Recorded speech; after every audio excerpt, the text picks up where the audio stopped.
It was a quiet Friday morning, the kind that makes you appreciate having your own slice of land. I had recently purchased a modest ranch on the outskirts of town, a place far enough from neighbors to enjoy peace, but close enough for occasional visits to the local grocery store.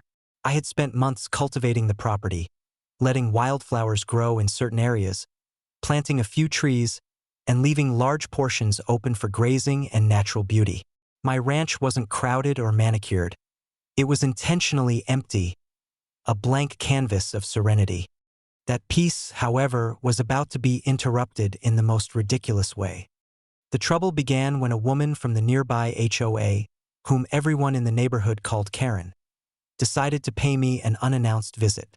Karen was notorious in the community for her rigid rules and compulsive need to control everything within view of her HOA's jurisdiction.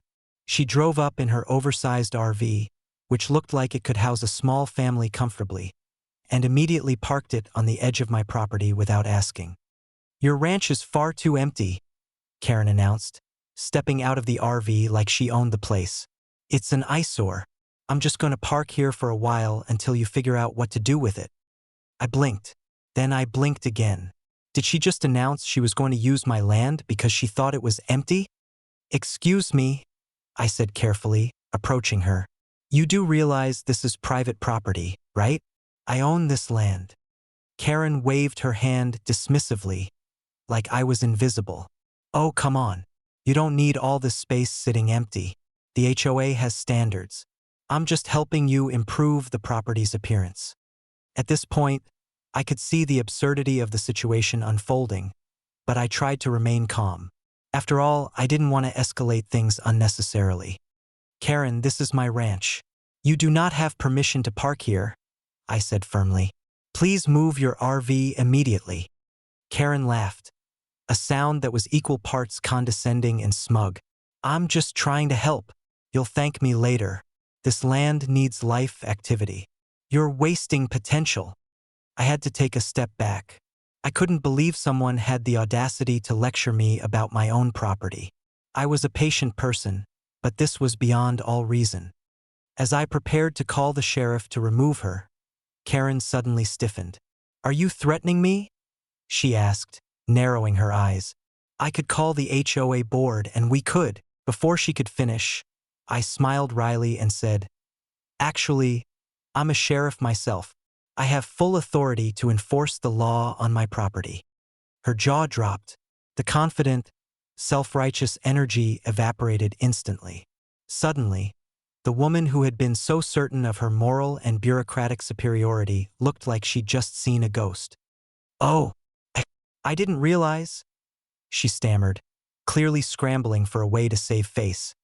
"I'll make it simple," I continued, maintaining a calm tone. "You are on my land without permission. You must move your RV immediately, or I will take legal action."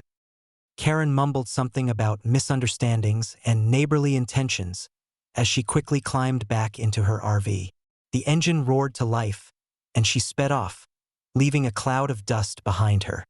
I watched her leave, shaking my head, partly in disbelief and partly in amusement. People like Karen think rules only apply to others, that their self-appointed authority is unquestionable. Little did she know that not every empty piece of land is up for grabs, and certainly not to someone who treats themselves like a neighborhood overlord. After the dust settled, I walked around my ranch, appreciating the quiet again. The wildflowers swayed in the breeze, the trees cast soft shadows across the open space, and the sun reflected off the small pond near the edge of the property. My ranch was as empty as I wanted it to be, and that emptiness was exactly what made it mine. Later, I heard from a neighbor that Karen had called the HOA to complain that she had been driven off my property. I laughed to myself. If only she knew. The ranch, the law, and the serenity, it all belonged to me. And no amount of HOA entitlement or oversized RVs would change that. That day taught me two things. One, always be aware of who thinks they can impose on your property. And two, never underestimate the power of being a sheriff on your own land.